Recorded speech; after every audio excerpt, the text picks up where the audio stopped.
좀 화제를 좀 바꿔가지고 네. 우리 정광재 대변인 오셨으니까 좋은 10월 얘기 좀 재보선 해줘요. 얘기를 좀 좋은 해보려고 얘기. 하거든요. 10월 재보선. 10월 재보선 같은 경우에 기초단체장 4명 선거를 하잖아요. 그렇죠. 뭐 부산 금정구청장, 강화 군수 전남에 두 곳이 있는데 지금 국민의힘이 좀 어떻게 좀 대비하고 있습니까?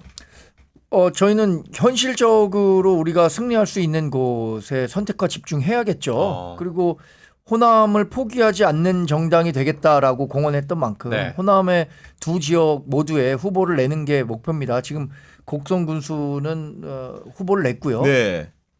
영광 군수가 지금 조국혁신당하고 민주당 간에 굉장히 치열한 박빙이죠. 경쟁이 있는 가운데 우리도 후보를 물색 중인데 아직 확정이 되지는 않았어요. 나머지 금정하고 강화 같은 경우에는 강화는 워낙 좀 보수세가 강한 지역인데 몇 가지 변수들이 있긴 하지만 뭐 충분히 승리할 수 있을 것으로 기대하고 열심히 준비해야 될 거고 금정도 조국혁신당과 민주당이 호남에서는 치열하게 경쟁하고 있지만 네. 금정에서는 또 국민의힘에 맞서서 단일 후보를 내겠다 이렇게 얘기를 해갖고 그 상대 정당들의 움직임도 좀 보면서 결국에는 선거는 민심이 중요하잖아요. 그 해당 맞습니다. 지역의 민심. 네. 전체적인 그 국정 지지율도 끌어올리고 당 지지율도 끌어올려야 하는 게 가장 큰 과제겠는데 그런 부분이 조금 부족하지만 그래도 뭐 지역에서 훌륭한 그 지역 일꾼들을 뽑는 선거니까 뭐 열심히 노력하고 있습니다. 대비하고 있고. 기본적으로 구도는 뭐 여야로 나누면 2대2로 보이긴 하는데 여하간 지금 보면은 지난번에도 와서 말씀하셨지만은 조국혁신당과 민주당은 지금 많이 세게 붙어 있는 것 같아요. 그렇지는 않아요. 그 실제로 안 그래요? 예. 그렇지는 않아요. 이제 지역적 차원에서 문제인데 사실 뭐 표현이 그렇습니다. 그 사람이 그 사람이에요. 민주당 있다가 조국혁신당 가고 뭐 그런 거근데 그걸 뭐 서로 간에 서로 누가 낫니 이렇게 좀 이야기하기는 어렵고요. 저는 좀 개인적 입장을 이야기할 수밖에 없는데요.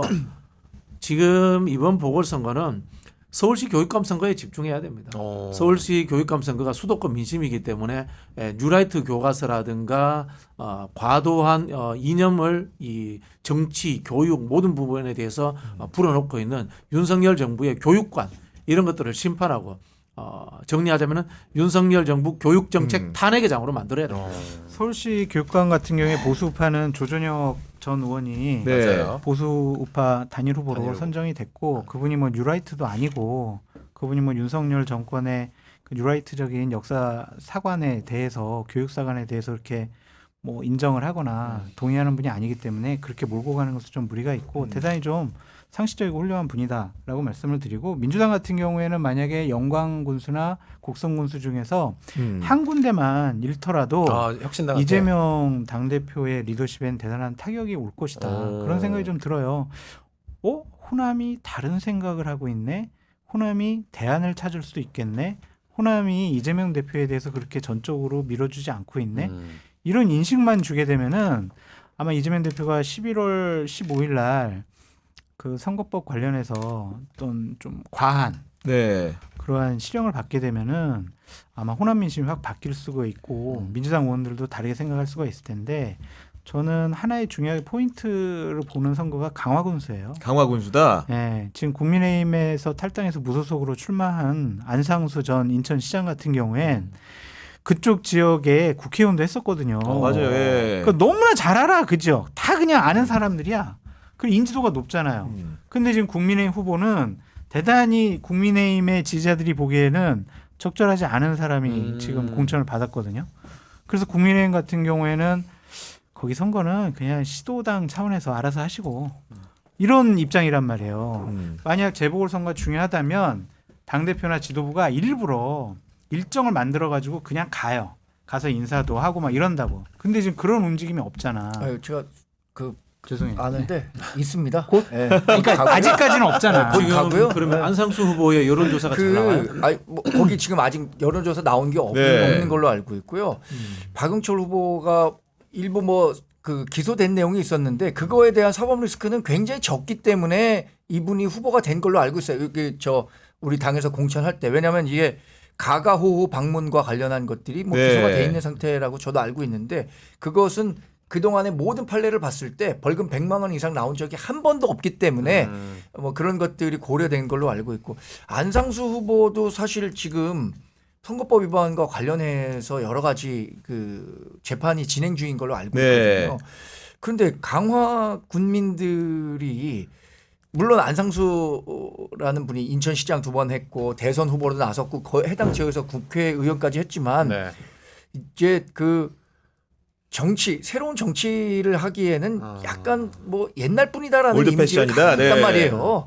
그래서 이 군수라는 거는 젊은 사람이 좀 와서 강화군을 좀 바꾸고 일을 열심히 할 사람들을 뽑겠다는 그런 열의가 강하기 때문에 지금 박용철 후보로 우리 국민의힘이 공천을 한 것으로 알고 있고 저는 안상수 후보가 나온다고 하더라도 그게 우리 후보가 당선되는데 큰 변수가 될 거라고 생각하지는 않습니다. 저는 뭐 젊은 사람이 무조건 일 잘한다는 데는 동의가 되지 않고요. 아니, 물론 그렇죠. 그 그러나 강화군수 이제 후보로 국민의힘에서 공천하신 분이 모르겠어요. 군수 일을 잘할 수 있을지. 그러나 이제 우리 안상수 의원 같은 경우는 시장도 하셨기 때문에 행정 경험도 풍부하고 뭐 그래서 뭐 노년에 봉사 차원에서 하는 것도 괜찮지 않나 이런 생각 들고요. 그분이 패셔니스트예요. 멀리서 봐도 눈에 띄기 때문에 뭐 좀 재밌지 않나 이런 생각이 들고 민주당 문제를 하나 말씀드리면은 네.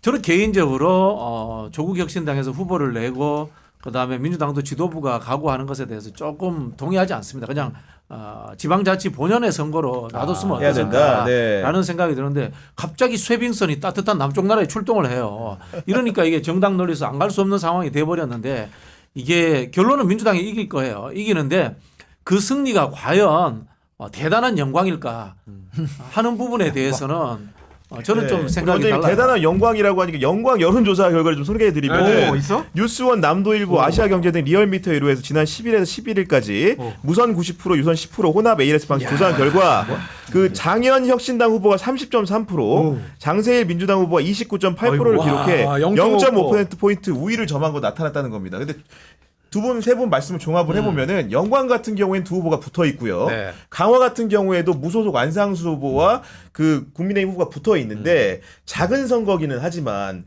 한동훈 대표나 이재명 대표가 만약에 선거에서 영광이든 강화든 패배하게 된다면은 그런 부분들에서 약간의 책임론이 제기될 수 있는 가능성도 있는 거 스크래치가 아닙니까? 있을 것 같은데요. 그렇게 봐야 될 것 뭐 같아요. 일부 네. 뭐 스크래치가 나겠죠. 그러니까 이게 작은 지역의 기초단체장 선거기 때문에 승패가 양당 지도 체제를 흔들 만한 결정적인 변수가 아니다라고 생각하는 것은 되게 아니한 거예요. 왜냐하면은 작년에 8월달에 강서구청장 보궐선거 있었잖아요. 그렇죠. 그때 져가지고 10월에 있었나? 10월에 그때 져가지고 김기현 그렇죠. 쫓겨났어요. 날라갔죠. 네. 그냥 거기 그냥 구청장 하나 선거하는데 지도 체제가 흔들렸단 말이야. 그래서 이번에도 그렇게 쉽게 보지 않았으면 좋겠고 강화 같은 경우에 안상수 의원에 대해서 강화가 농사를 많이 지으시잖아요. 한강물을 끌어다가 농수로 사용할 수 있게 해준 사람이 안상수야. 그럼 여론 그치죠. 다르게 그래가지고 네. 농민들이 안상수 하면은 와 이거예요. 아 근데 저도 지금 강화군수 선거가 굉장히 핫하게 붙었기 때문에 네. 뭐 이런 후보들이 11명이가 나왔었어요. 우리 맞아요. 국민의힘 많이 후보가 나왔어요. 되겠다고 네. 해서 10몇 명이 나왔단 말이에요. 그래서 제가 강화 출신의 뭐 그 종합지 기자 또 강화 출신의 사업가 뭐 이런 그러니까 제 주변에서 강화 민심을 그래도 좀 전달할 수 있는 사람들 만나봤는데 안상수 시장은 좀 예전 분이다라는 생각을 많이 갖고 계시고 인지도가 높잖아요. 인지도는 근데. 당연히 높은 아니 건 그리고 사실 당연히 우리 맞죠. 박진영 원장님이 또 인접 지역구 김포에서 이제 아니, 출마를 또 준비하셨기 거기는 때문에 갑자기 얘기해 강화 가고 주시잖아요. 싶어지네.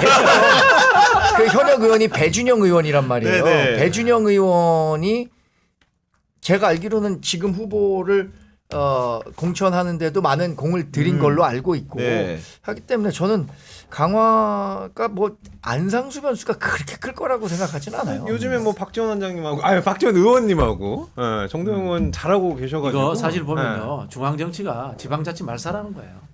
이렇게 개입하면 이렇게 네. 개입하면 그런 게 있고 원장님 그 얘기하면 1시간 더 해야 돼요. 이제 그 교육감 선거 이야기를 안 할 수가 없는데요. 아까 장 소장님 이야기가 맞아요. 조정석 후보는 뉴라이트도 아니고 그런데 아마 제가 봤을 때 이 민주진보 진영의 교육감 후보가 누가 될지 모르겠지만 조준혁 후보를 상대하는 게 아닐 거예요. 윤석열 대통령을 상대하려고 할 거예요.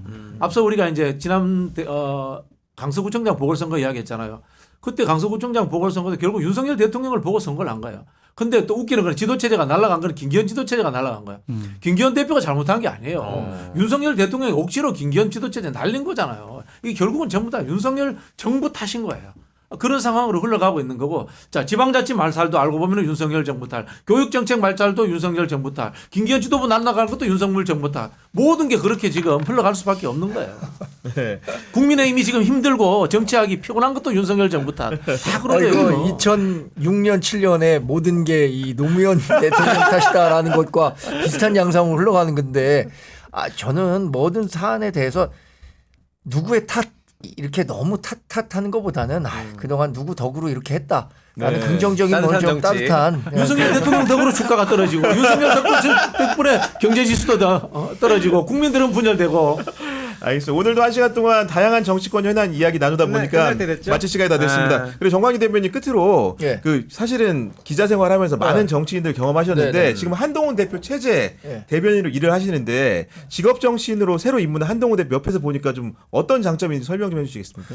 전 몇 번 네. 방송 통해서 말씀드렸는데 공과 사가 굉장히 명확한 분입니다. 우리나라가 그동안 뭐 우리가 남이가 뭐 이런 정서가 굉장히 강했기 때문에 뭐 그런 정서를 바탕으로 또 뭐 산업화에도 성공하고 이게 뭐 긍정적인 측면도 있겠지만 지금은 이제 뭐 정치권에도 세대 교체가 필요하다고 생각합니다. 이게 뭐 정신적 세대 교체도 필요하고 물리적 세대 교체도 자연스럽게 이루어져야 된다고 생각하고요. 저는 공적 마인드가 굉장히 강하다는 측면에서 그분에게 높은 점수를 주고 싶습니다. 그러면 실제로도 이제 대변인이다 보니까 많이 대화를 나눌 텐데 사적으로 뭐 이렇게 뭔가 공유한 일들은 많지 않은 겁니까?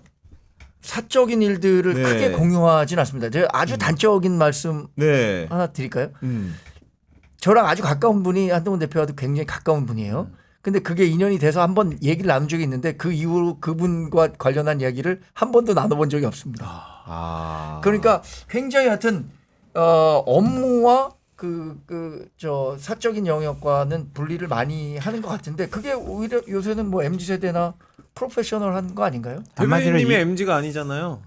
에이 얼굴 그건 X세대입니다. X세대. 그 한마디로 인간미가 없다고 그러는 거예요. 아유, 그거를 이렇게 평가하시는 것은 이제 한동훈 대표에 대해서 부정적 시각을 네. 강화시키기 위한 거고 나 한동훈 대표 옹을 얼마나 하고 다니는데 우리 내가 오늘 전부 다 친한으로 방송에서. 대동단결이에요. 독대로 대동단결. 인간미가 없다는 것은 그분 굉장히 좋은 분이죠. 왜냐 이번에 당 대표 그 추석 선물에 5천만 원 사용하는 거 알고 계시죠?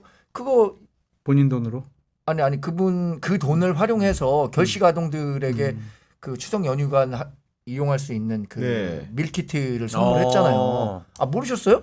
뭐 금시초문이었습니다. 아 그래요? 예. 전 그래서 이 선물을 받을 만한 분들은 이 선물을 받으면 좋긴 하겠지만 생존이나 자신의 삶이나 좋은 이런 거에 일이죠. 영향을 예. 받을 만한 건 아니잖아요. 그 예산으로 노블리스 오블리제라는 아주 그 가치를 몸소 실천한다는 걸 보고 아주 굉장히 좋게 제가 봤어요. 진짜 저는. 반박하고 싶어가지고 입이 오늘 시간이 다 근질근질하네. 끝났으니까요. 결국 이제 균형감이에요. 옛날에 안철수 대표한테 그런 비판을 했잖아. 왜 자기 식구 안 챙기느냐. 나중에 들고 왜 자기 식구만 챙기느냐.